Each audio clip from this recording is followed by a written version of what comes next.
That's going to change because AI accelerates the product that lawyers used to create by working a lot of time. And so that's no longer the standard. So the standard should now become value instead of effort. Welcome to Beyond Billable. This podcast is an exploration of the impact of artificial intelligence on companies that rely on the billable hour. Today's guest brings more than 3 decades of leadership experience in the legal sector. Frans Post started at Clifford Chance when the Amsterdam office was still a 5-partner startup and helped grow it into a 300-person firm. He went on to hold senior C-suite roles across major law firms in London, New York, and other international markets. Later, he became CFO at the Brauw Blackstone Westbroek and led a Microsoft Dynamics implementation at Houthoff with a clear focus on creating a technological foundation ready for AI. In this episode, we examine what happens to firms built on leverage and billable hours when AI delivers in minutes what once took days. If value shifts from effort to outcome, what does that mean for pricing, profit per partner, and the partnership model? We discuss why fixed fees often remain hours in disguise, why margin management may replace time recording as a key steering mechanism, and why firms must rethink their model instead of simply drizzling AI on top of existing workflows. This episode will challenge how you view the economics of a law firm. So let's dive into it.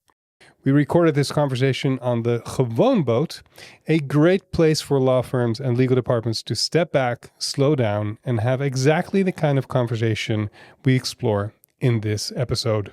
Frans. Hey, Pim. It's so nice to have you in the show. Yeah, great. I'm really excited about this because my goal of this conversation is to shed a light on the rationale behind changing the business model from a financial perspective. Yep. And I think money talks. So I think this is going to, cause some ripples at least. Yeah. So you have a lot of experience that is very applicable to the situation, I think. And I think what we should start with is the question, how software has changed over the last few years. Like we had obviously a lot of promise from people like Richard Susskind, 15, 20 years ago already, that things are going to change. But it sounds like at the moment, things are really changing rapidly. What's different? You know, what's interesting is that so Richard Susskind was I would say Richard Susskind was right. And when he started writing his books and everybody said, yeah, this guy, that is all just pie in the sky and it's all crazy. And then he wrote the book, The End of Lawyers. I have them all. But he was right because he saw the development of what is happening in legal already in an early stage. And what happens now is because of AI just basically accelerates what he already saw. And so, and I've had a number of times in my career where the things that I saw then were are actually happening now. And so I think the summary is, so the issues that are there in legal, commoditization of work, hours, billable hours as a value holder, things like that, they were always there. But 99% of the market was still using the billable hour. Yeah. And now it's time for change. Yeah. So that's an interesting point because although Richard said 20 years ago started saying what he was saying and what we all have seen is that it doesn't move very fast. So law firms have been talking about fixed fees and changing pricing models, etc. It just doesn't move very fast. And in reality, yes, there are firms who are more modern with their pricing, but the billable hour is still pretty much whatever everybody thinks. Yeah. Now, the big change that's going to happen now is that the billable hour as the carrier of value and the unit of billing, that's going to change, because the old model was hours equal, performance, and that's what you bill for. So you work really hard, you spend lots of hours, and you get a huge bill, and then you send that to your client. That's going to change, because AI accelerates the product that lawyers used to create by working a lot of time. And so that's no longer the standard. So the standard should now become value instead of effort, because it goes, it's a multiplication of speed. What used to take lawyers, contract reviews or document reviews or due diligence processes, took them like days, weeks, etc. Also, the leverage model, it has a huge impact on the leverage model. Oh yes, yeah. Because now, instead of juniors, it's software doing the work. Yeah. So that's going to be and that is where, that's. So to me, the change is a no-brainer, because what people did in the pyramid, at the lower end of the pyramid, and who recognizes the pyramid model in law firms, is partners at the top, and then in seniority it goes down, and it's a pyramid model, because the most lawyers are at the bottom end doing the grunt work and the detail work, and then he get more senior towards the top, and the function changes in reviewing. The nature of the work there changes, but that whole bottom layer of work is going to dramatically change, because if we can, I mean, it's hard for you to exactly predict, but if we take an average of 1 to 5 now as a leverage, where do you think it's going? Well, it depends on what firms do with it. So I expect a whole evolution of the business model. And because there still are, if you go to a normal law firm now, this is what they still do. They still have a pyramid. It still works like that. They still bill their hours, etc. So, but I think that whole bottom layer is, largely going to disappear. That you are going to see firms that have a number of partners, a number of more senior associates, and will be smaller, and then a lot of the technical work is going to be done with AI, maybe led by senior associates or more senior people, and no longer by the involvement of a lot of people. So yeah, you could see we're going to see the leverage go down from, say, 1 to 5 to 1 to 4 to 1 to 3, depending on what firms do, possibly to 1 to 2. 1 to 2.5, something like that, because that's half of the bottom half of the pyramid, or the bottom part of the pyramid, is going to disappear, and so that's going to mean, and that's a huge shift. Tax specialists who work with the lawyers on getting what they want out of systems that have massive amounts of data and tools that actually turn these data into whatever the work was that the lawyers did before, and that's going to require a completely different thought, and people cannot imagine what that looks like yet.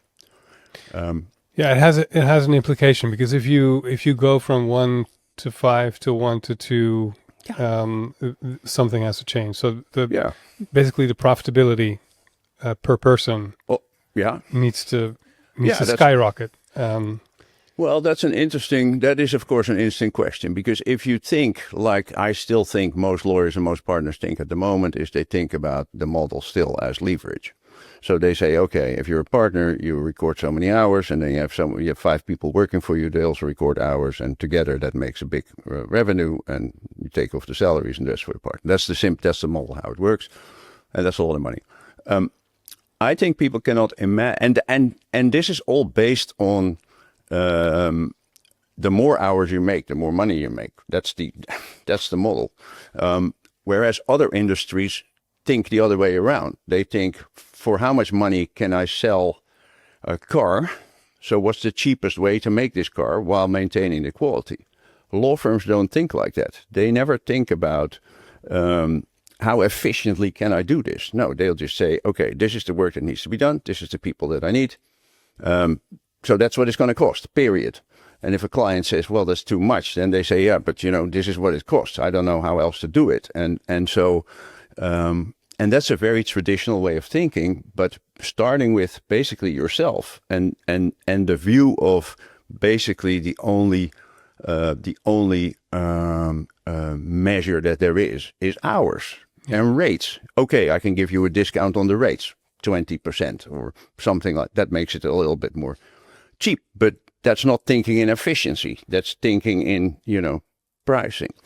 And so if you have a completely different business model, what you should be thinking is, okay, I can sell this product for 100. How can I produce this for under 100? And it's better if I produce it for 50 than for 70, because if I can produce it for 50, I make 50 profit. If I can produce it for 40, I make 60 profit. That's a completely different way of thinking. And that means you have to start thinking, look in your own organization, how can you efficiently do this? In the past, people were not, and the thinking frame is just not that. We don't think like that. Law firms don't think like that.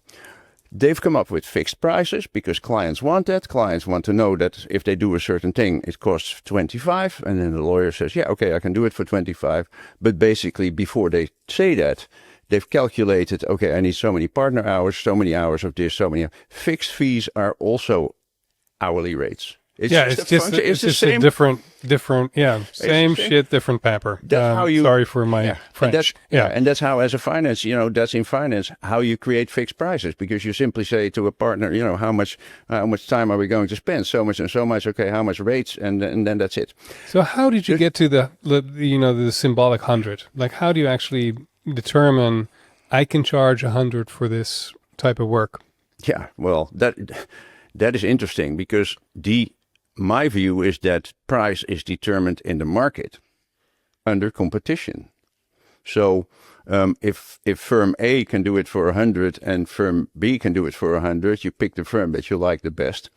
If firm A does it for 250 and firm B does it for 100, then you rethink that. Then you think, okay, so somebody does something here more efficiently or more, but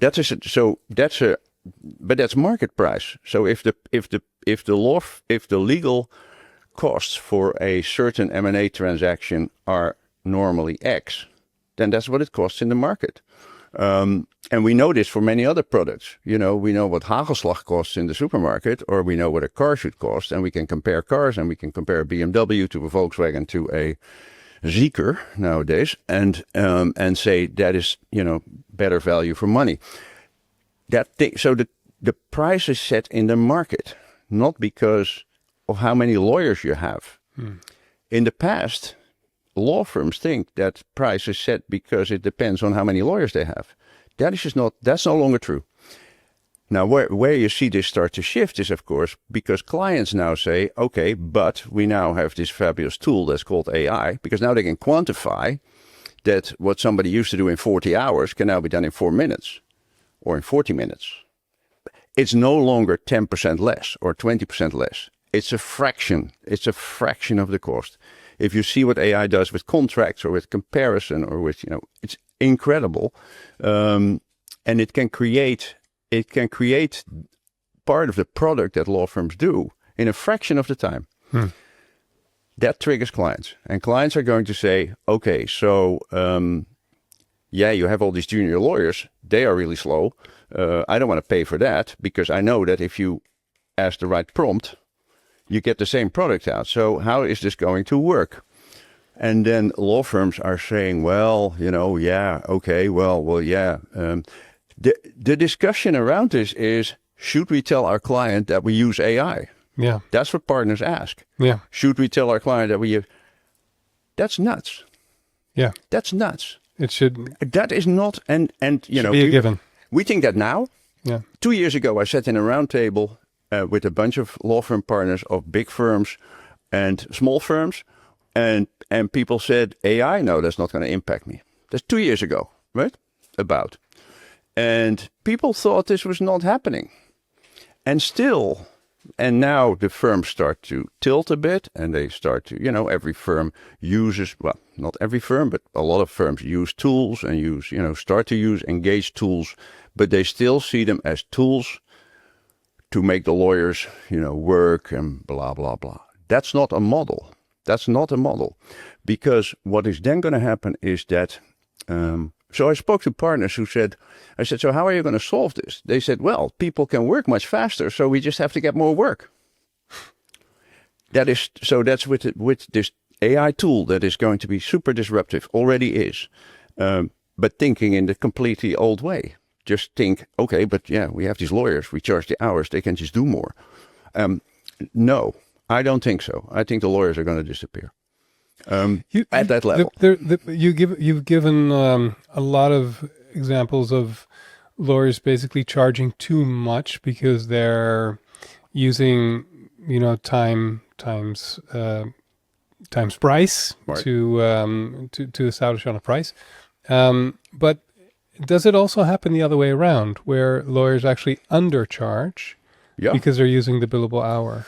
Yeah, that's a good question. Is I'm not saying that lawyers charge too much, but so what I'm saying is they charge hours times rates, which is how they value their product. So in legal, if you start saying lawyers charge too much, you quickly think about overcharging hours or over recording, which is, there have been huge scandals around that, about padding time and all that kind of stuff. So that's not what I mean. Lawyers record their hours. That's how they work. Funny enough, and this is why I said in the beginning, AI is not a new problem. We had when I was at Clifford Chance, there was a partner who was like a walking encyclopedia. So you could ask him a question and he would say, yeah, this is the answer, and you can find it there and there and there in 5 seconds. And whatever question you asked, he knew, which is great because that's fantastic. And he was also a very nice guy and an incredible lawyer. But the consequence of that was that he gave this answer and he recorded 10 minutes or 5 minutes, where somebody else would have had to research this for 4 hours and record 4 hours. So the problem he had was that he had so much knowledge, he was so fast, he could not turn that into billable time, because what he offered was knowledge and what he had to bill for was time, and that's the disconnect.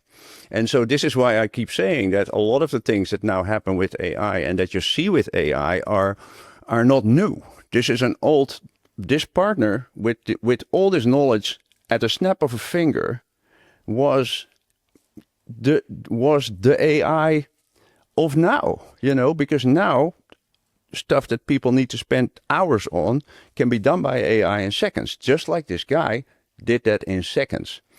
For the business model of hours times rates, very bad idea. And somebody like that runs into trouble because they cannot leverage their knowledge into time. Yeah, so it basically means that you have to become way more conscious of when and where you're creating value. Yeah. And you have to also, because the comparison works, but this guy actually had all this stuff in his brain. Yeah. Yeah. He's not using AI. Yeah. And if this AI is also available to clients, yeah, and you're using the same AI, yeah, then you can't charge so much, because they like, let me Google that for you kind of thing. Yeah. But yeah, still, it's not that easy. You have to actually set up these systems. You have to get your data in order. You have to learn how to prompt. You are responsible for the output, so you have to check everything. So there's a lot of value created maybe in 15 minutes, because a lot of that value was created beforehand already with setting up the systems and setting up the data and the protocols, etc. So that awareness needs to basically grow in firms for them to be able to change their pricing models. What if they are magically able to do that within a split of a second? Mm-hmm. How about the clients? Like, how are clients going to react when they get like, okay, I worked on this for 15 minutes, but I'm going to charge you 5,000 euros for that? Yeah. Good question. so what you're going to have is a difference between the technical work, which is indeed all this, the document review, all this technical stuff, and judgment. So you hear a lot about hallucinations, and and then and of course that is a bit of the sort of struggle of getting used to the idea that something is actually changing. So I just see that, but the AI can do something, but somebody needs to judge it. Somebody needs to ask the right questions and needs to judge whether what product they get out is right, and then you get this whole layer between what then is produced and the client, and that just requires different work.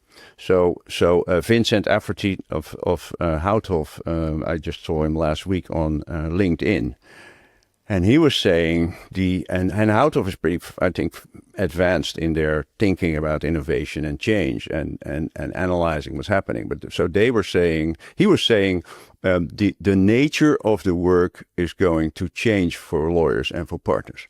So it's going to be about judgment. It's going to be about negotiation. It's going to be about contact with your client, about placing things in context. That's what's going to be the more important work in firms. So what you are going to see, I think, is that you get there's always a difference between the outgoing partners and the technical partners. And I think the work of the value of the work of the technical partners is going to stay. But I think the influence of the more outgoing partners who do the judgment part and the client contact, etc., that's going to increase. They're not going to say, "Oh, we worked on this for 15 minutes and it cost 5,000." They're just going to say, "Okay, we can do an M&A transaction. It's going to cost you 200,000 euros, period. And we do everything in that. That's it." And then the client says, "Okay, well, to me, that's an acceptable price." Fine. Because clients also, nobody sits there thinking, "Oh, hours times rates is a great idea." But people accept it because it's the only model that lawyers use. Because if I'm in a business, I like to know what something costs. I don't want a car where if I want to buy a car or another tool, I don't want somebody to say, "Well, let's see how long it takes to build it, and then we'll charge you that." No, I just want a price. Yeah. So what's going to happen is products, legal advice, legal whatever, is going to get priced based on market, based on what people want to pay for these transactions, and based on the history of previous cases that have been done by firms before. Because once you've done 100 M&A cases, you know what the average M&A case costs. Yeah. And you know how to staff it, and you know how to you can know how to engage AI. And what you can start managing is the profit margin instead of how many people are working on this. So you know what something costs with the probability of XYZ, and then and so you can set a price to a client. You can offer a price to a client, and most of the time it will be done within that price, because you know that from history, because you've done 100 of those transactions. And then the challenge for the law firm becomes to manage the margin of that. So, because you're going to start the work, this is a transaction that's going to take 3 months or whatever, and you start working, and then you have to monitor with your modeling that you actually make the margin that you want to make within the price. Because if it goes wrong, if the client becomes more, so if something changes, if more parties come in, if it becomes more complex, if you get other shareholder actions or whatever, and it becomes more complex, then the scope changes. So then your 200,000 may change. But you can know that, you know that while you monitor the case, you have to monitor that development. That's completely different from what happens now, because now the law firm gives a quote to the client and says, "We think it's 200,000. If stuff like this happens, they just keep racking up the hours. And then at the end, somebody says, "Oh yeah, well, actually, we said it would be 200, but now it's 250 because then that happened." That's going to change because they're going to, while the matter happens and has been priced to the client, they can monitor what's happening within the matter because you have the tools to track that. And because of AI can bundle the 100 matters that we've seen in the past and say, at so many days into the transaction, this was the value that was recorded. And in a transaction that has three parties, this is how the second phase of the matter developed. So you can start predicting on the basis of the previous, your current case, and how that's going to develop in the future. And it's going to model what your profitability is if you keep going on like that. And so the AI gives you the tool and the power and the calculation power and the predictive power to start doing that. So you start managing the margin and not the hours. That's a different shit. That's really different. Yeah, that sounds completely different. But also, it sounds like the prerequisite is to have the right practice management system in place. I'm not sure if all of them have the capabilities that you just described. Yeah. Does this link to your project with Houthoff? Yes, it does. Yes, it does. If you look at, so traditional systems are, and I don't have to mention names, but traditional law firm systems are, their basis is hours times, how much have we billed, hours times rates, what was that? And they're not capable of predicting. That's not what they're built for. So when we made the choice for with Houthoff made the choice to between practice management systems, we made a selection of 10 different candidates, and then started looking, and we came to the conclusion that platform was more important than specific legal. What we all think legal is so special, and you need all these.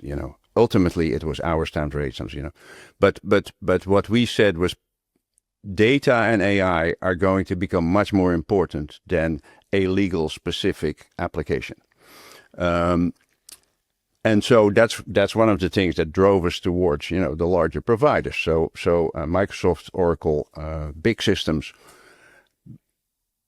And we chose Microsoft. And why? Because that Microsoft has the data and the capability to develop AI. And they have thousands and thousands of engineers who do nothing else than making that better and better and better and better and better.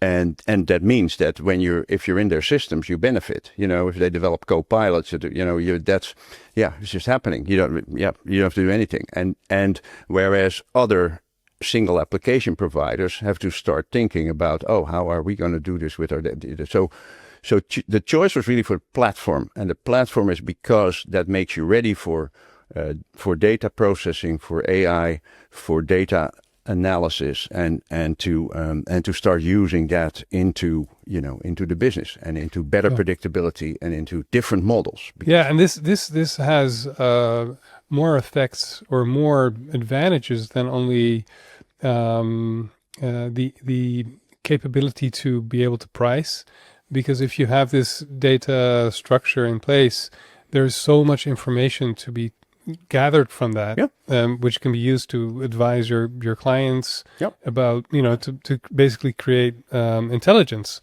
from this data. Is what you're saying also applicable to smaller firms? Should they also be latching onto these big platforms? The background of the question is the same.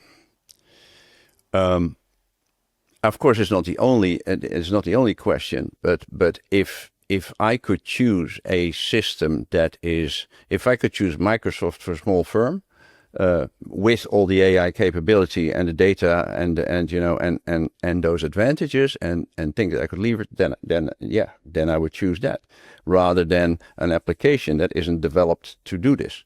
So I think that's a and then there's a question of cost, and there's a question of all these kind of things. But that's the logic of scale, but that goes for everything.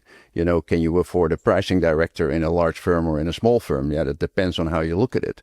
In large firms, people think, it's a big salary, but okay, we can absorb it. In small firms, people say, no, we can't do that because we can never afford it. I think, okay, well, even if you are a 30 million euro turnover firm, that's not a huge firm. if you get a pricing director and he does it 10% better than we did it before, then I think that could potentially be 3 million of pricing in the market. Is that worth somebody's salary? Sure it is. But not everybody looks at it that way. You have to look at effect and cost. So that's always a question of, and so software is a question of investment. You can say, invest, working with Harvey or any of the other, is too expensive. Yeah, you can say that. But then I think, unfortunately, other firms are going to do that. And they are going to change their business model, and they're going to be faster, and they're going to be pricing differently, and they're going to be, they have all the advantages. It's unstoppable. I think it's unstoppable. And the fact that not every firm, sees that yet, that doesn't appeal to me, because I think there's just logic to it. There are self-driving cars, right? And people say, oh, yeah, but, then accidents happen. Yeah, sure, accidents happen. But the logic is a self-driving car, it's going to happen. And they're already, they're driving around in California. So, why not? And so you can't this is economics. This is economics. This is disruptive technology. This is going to change, whether you like it in the law firm or not. People come with the argument, but then we cannot train our young lawyers. So so it's impossible. This is never going to work, because that model, then we can't train the lawyers. You think the market, cares about that? No. Because if that's how everybody thinks in law firms, there will be another firm who says, okay, I'm just going to set up a firm with with technology and with people who understand technology, and I hire a couple of lawyers, and they will run the AI. You just get a different model. You can't stop this. I think you can't stop this. Yeah. We talked about this before. I gave you this compliment that in our preparation, that you are someone who is able to radically accept the reality. Yeah. Of what's happening. Yeah, right. I remember you giving me the example of that you saw the non-mobile phones, like the old school ones that were on the desk, and you basically said, okay, we can throw all of those out because we're not going to be using them. And then everybody's like, no, we made the investments, we should use them, but then nobody used them. Yeah. So that's basically saying people have to embrace this, and they have to accept that this is the reality that we're facing, and they have to start changing. Let's go towards the impact of the profit per partner. Because we talked about the leverage changing. And that profitability should skyrocket to compensate for the decrease in leverage. Does it need to skyrocket, or how much does it need to increase? It doesn't have to, because the first thing that people will think, if you take away the layer of lower of the lower end of the pyramid, that's going to be dramatic for profitability, because if you only have half the people, then your profit's going to drop. And that's a logical conclusion if you keep thinking in this traditional way. I think the steps that are going to come are we're going to price for different things in a different way, and there's a number of different models that will be priced, if you see it that way. And the partners who run that business, they run a different business. They no longer run a pyramid with lots of lawyers and hours. What they will run is things that are different in pricing. So, example, subscription models. Software what you now have, SaaS models. Yeah. So there is software that already exists. The more users you get, the better. And if you and the extra costs are marginal or nothing, and you can just leverage the model. So if you have a subscription model in law firms where clients can sign into a website that maintains documents and blah, blah, blah, and they can access that and they can work with that, etc., and you can charge a fee for that, great, because you set it up once and all you need to do is connect more clients. Technically, that's a model that can lead to huge profits, because as long as you keep the quality good, and you don't need many people to run it, because so that's an example of a model that can work completely different. Or the fixed price structure for deals, where you yourself manage the margin instead of the margin in a model with hours times rates is limited to the number of hours and the level of the rates. But in a pricing model with fixed pricing where you control the efficiency, you can increase your margin. That's how software works, for example. You know, they build software and once it's done, you know, the margin starts to, they increase the prices and the margin starts to, so that you have to start thinking in that kind of model. And in that kind of model, a law firm partner is not what he is now. It's somebody who runs a multi-layer business that does different things, that has technology people who run a technology part, subscription model. So that's when I think that, and of course your cost base goes down because you lose, you know, you're going to reduce the staffing cost. Staffing is the most expensive cost. And most firms, staffing is 60%, 65% of their total cost base. So they start reducing that and they start replacing that with AI. That's a fraction. The cost of AI that may look expensive now, but compared to people, it's a fraction. People talk about, 100,000, 200,000, 500,000 for, products like Harvey or something like that, 500,000. That's the cost of 5 lawyers. That's a different way of looking at it. So people say, "Oh, it's a huge investment." No, it's not a huge investment. If you can lose 200 lawyers and replace that by an AI that can do this, then the investment suddenly isn't that comparative, not that big. And so that's interesting. So what that means is that the model of the business is going to change, and the margin can be higher than it is in the traditional model. How much higher do you think? Yeah, that depends on the. So what you will see is firms that have a different mix of these different products. Some firms will, and it depends on what legal advice you give, because litigation is, for example, more always been more geared to hours times rates, and how technologically advanced firms are. Well, if you have a good platform for clients to plug into. Clifford Chance had when I was there, this is really, I'm old, so this is a long time ago. This was, I just said, so let's call it in the 2000s. They had subscription portals for clients 20 years ago. That's so what I keep coming back to is that the issues are not different. The solutions are, driven now faster by AI. But firms like Clifford Chance, they had a subscription model. They had fixed fee pricing 20 years ago, 25 years ago. That was already there, and in a more rudimentary way. But so they have a huge advantage because they already understand pricing in a different way. They already understand these things, and there are lots of firms who are like that. Probably in the larger, in the large global firms, people think about this stuff. I see it with small firms as well. Subscription models. Yeah. Also like solo firms. Yeah, and exactly because they exist, but it requires a different way of thinking. Yeah, and I think the more you get to an entrepreneurial, because there are lots of entrepreneurial law firms where partners are really entrepreneurial and think in different ways, and then there are traditional firms where people keep thinking in traditional ways. They join as a stagiaire or as a trainee, and they grow up and they stay in a firm for 30 years or longer.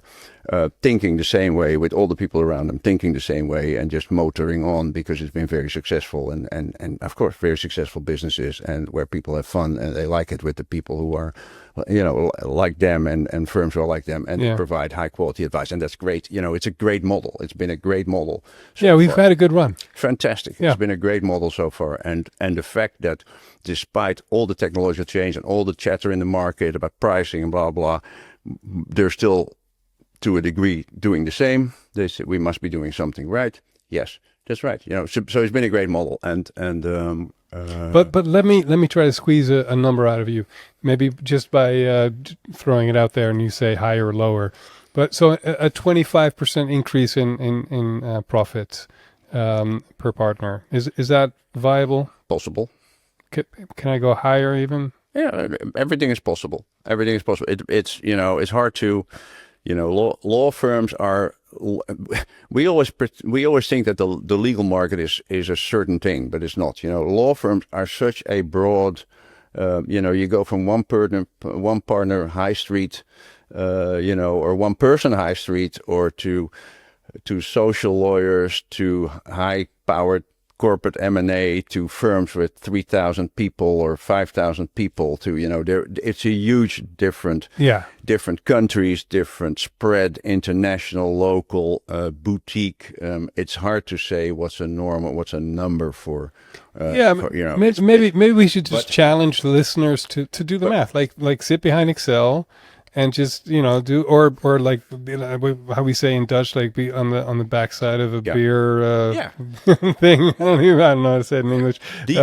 But just calculate it. Just try it out. See what happens if you. The thing that I miss so far is, and I really miss this. I spoke to a group of lawyers a couple of weeks ago, and I asked them one question, and I said, look, which board, which managing partner, who goes and sits back for a day and thinks, okay, what is this going to mean for our firm? If I really think about it, not like, oh yeah, we get a tool for junior lawyers or something. No, sit back, stop your chargeable thinking, go sit somewhere on a beach or something and think about, whoa, this is a big thing. What is really going to happen here? I don't hear people do that. I don't. I don't see somebody who says, okay, basically, this could mean that we're going to have to cut half of the firm within the next 2 years, and come up with a completely different model to work with our clients. I don't know, and I don't know who does this, but it's not something that I'm aware that all firms are doing. No, and that is interesting because just do the math. Yeah, because the speed of AI requires this, and there will be firms who are faster than others, and then everybody will say, yeah, of course the big firms are faster, but the faster firms are the ones who sit back and think, because this is not just gradual change, this is massive, I think. And the ones who embrace it, instead of not saying like, okay, we'll play with some tools and we're sort of floating this a bit in the firm. No, think about, what does this really mean? What opportunities can this create? Because it's all about opportunity, of course. The people who think like that, they will start changing their business model faster than others. And you only change the model because it's in answer to questions from the market and from your clients, because that's the reason. Otherwise, you don't have to do it because you're already profitable and blah, blah, blah. So it's new technology clients, the people who want to move and who want to embrace, but embracing means more than just applying it to what we're currently doing. It means, how is stuff going to work differently? How can I work with a subscription model? How much do I need to charge? And I've been in many firms where we had these issues, where we had innovation people who said, okay, we're charging for, and all sorts of things. It's not, we had firms where we kept documents for clients. And one day somebody in IT said, shouldn't we be charging for storage of these very important documents and blah, blah. And somebody else said, yeah, that's a good idea. Now try to convince, lawyers in the firm that you are going to charge your client for IT. Very difficult. Very difficult, because there's no hours, there's no rates, there's no...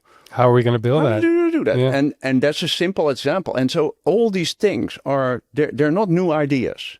This is old stuff. It's old stuff. But forced by this new development. And so the people who are going to be successful are the ones that really have the courage to sit back and do nothing for a day, or sit back with a group, or come sit here in the gewoonboot. Exactly. If you're in Amsterdam North, it's beauwul. Take a view on the. Come sit in the gewoonboot and go sit with somebody like you, or who understands AI and who can say who can see what the impact is, and brainstorm your model and throw the difficult questions in, instead of saying, well, we'll see, because that would be it's basically be entrepreneurial, and bold. Pricing is interesting, right? So because that's a topic. What's going to happen is, so you have traditional finance. Everybody's finance is pricing, finance is everything. No, basic finance. That means paying your bills and, that kind of stuff. And then there's pricing. And pricing is strategic. And it becomes more important now because it's no longer hours times rates. 20 years ago, I was in New York. I was there, CFO there. The firms there had pricing directors. So they had a CFO and a pricing director. And the pricing director was commercial, in the commercial field, worked with partners on optimal pricing for their clients and negotiated with the clients, et cetera, about pricing. That's what's needed more than ever now, because somebody will have to rethink these pricing models, and they will add value, because if they can price right based on data, based on AI, and can control the margins, that's where the fundamentals financially of your success are going to be. So pricing directors are going to be, I think, really important. Yeah. Are there any books that you can recommend about pricing? Well, there are more and more. I don't know. I don't think I've seen specific books that are now actually adapting the sort of AI angle. But it's an interesting question. I have one book that I loved reading about pricing, which is Confessions of a Pricing Man. Yeah. And it talks very clearly about how important it is to not lower your prices. And I totally recommend all lawyers to read that book, because what I'm seeing is most people are basically giving discounts because, we're using AI, so we'll give you a 10 or 20% discount, which is the exact opposite of what you should be doing. Yeah, that's a race to the bottom. Yeah, so read that book to prevent the race to the bottom, because that's a really good one for the listeners. What changes it's a good one, because and I do think what people could look at is how do other professional services do this. So accountancy, they've gone through this all. Yeah. When I started in accountancy, you would sit in a room for weeks and weeks and look at, now they take all the data from your system and have analysis software that just says, okay, here are the risks and that's what you need to look at. Very simple. Consultancy, same thing. They have models and they price in a different way. And those are industries that are related to, they do the same, they do similar stuff. It's interesting how they've evolved. They've advanced further in this field. And so I would recommend law firms also to look at how do the McKinseys do this, or how do accountants do this, and how do they price? Great. Last questions. I have two left. So what changes do you foresee inside the partnership? I think this is interesting. I think it's, I like the word inevitable, but nothing is inevitable. But as I said before, the emphasis is going to be on the commercial part, the people who have the client impact, because that's the part that AI does not do so well. AI does logic, and it does, it can search, and it has power, and it has, processing power on the technical work, judgment, strategy, all that kind of stuff. That's not what it's built for now. Maybe it'll become better at that, but that's not mass production. So people who can bridge that part are going to be, in my opinion, the more important partners, the more valuable partners, and the partners that clients want to talk to, because they can put whatever their now big new AI box system firm produces, they can put that in context, and that I think is where, and again, Vincent from Houthoff basically said the same thing. The judgment, the taking your client by the hand, making sure that it's all the sort of it's almost the human part of the product is going to be more important, and I think that's going to create a change. Combine that with a smaller firm, and combine that with technical skills and technical products that are created in a different way. Then I think those parts will become more important, and I unfortunately think that partners who have mainly the technical, know-how. The knowledgeable, the encyclopedia we talked about, the guy exactly who knows everything but has no feeling for value, Yeah, and I think or girl. Let's yeah. And they'll be important. Everybody's important, but I think the people focused sort of that kind of approach will prove more valuable in the market to clients. That I think is what clients will want to pay for, and that's also a thing. You see that in the States. Huh? In the States, there are expert lawyers who are, if you really have a problem, you call this guy or that guy. You call this litigation lawyer or that litigation lawyer. In America, they don't blink about, $3,000 an hour or $5,000 an hour, or nobody. That's not if that's the guy you get. People pay. So that I think is, and that's value, because nobody's worth $5,000 an hour, but it's what they can deliver. And the fact that the model is to pay this by the hour, that's where the 5,000 comes from, or even more. But you could also say, okay, if you're that lawyer, you say, okay, well, I'm happy to help you rescue your firm. It's going to cost you $1 million. That's because it's going to be about value much more than about our grunting. So winners and losers. I think so. Yeah. I think so. There's going to be some winners. There's going to be some losers. Yeah, or big winners and reasonable winners, because most lawyers are still winners. I think if you look at the world in relatives, then what is? Huh? We're very privileged and very fortunate and very to operate in this world that is about. We are, but so, the juniors are basically on the losing side of this equation. Interesting, because if you 2 days ago in the Financieel Dagblad front page, the front page said it's going to be not so easy for accountants and lawyers to get a job on the Zuidas. There will be what will be required without a technical background. So it's not saying that we will have no more lawyers. No, it's saying we will have people who understand the law, but you will need technical skills, AI skills. Otherwise, you're not that, and data, and otherwise you're not that interesting. So it's not. So there's more required. Yes, Stan, if you're just a lawyer, if you just want to look at a law book, that there's a tool that can do that better.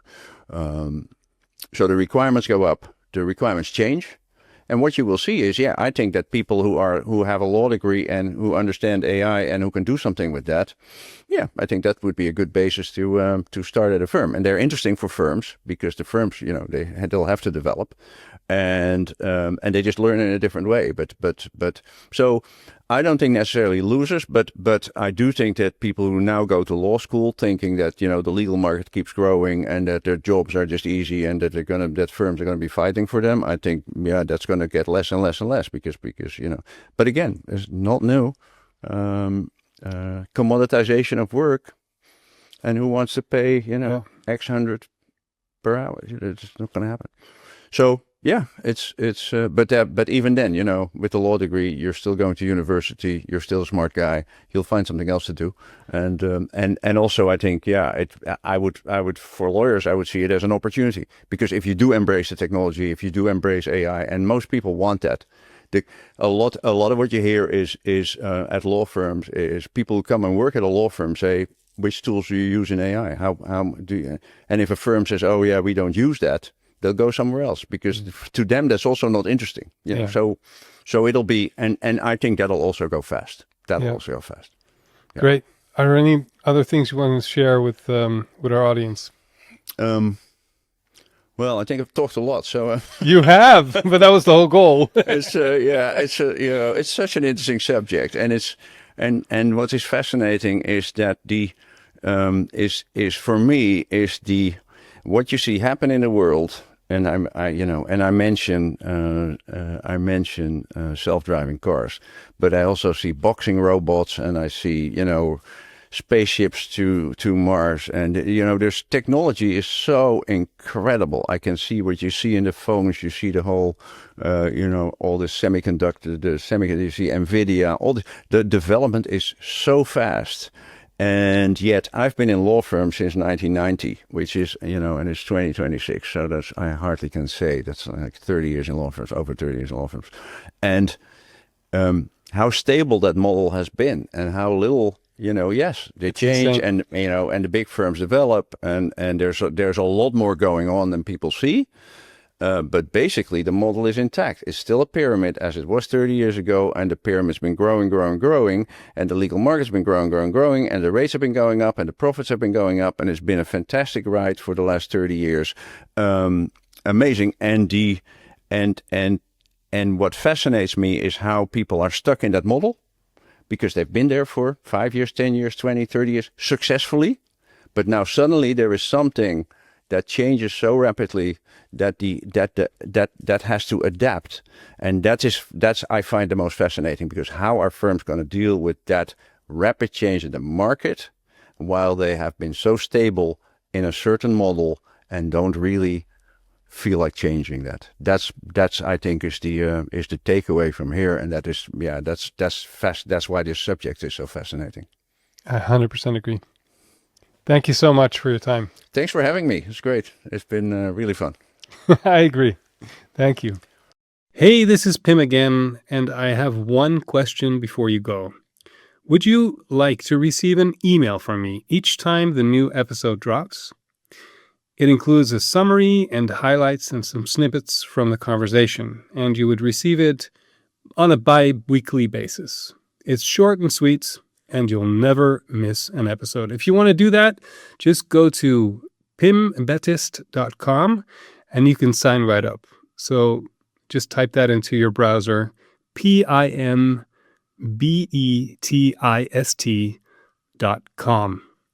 Thank you again for tuning in, and see you next time.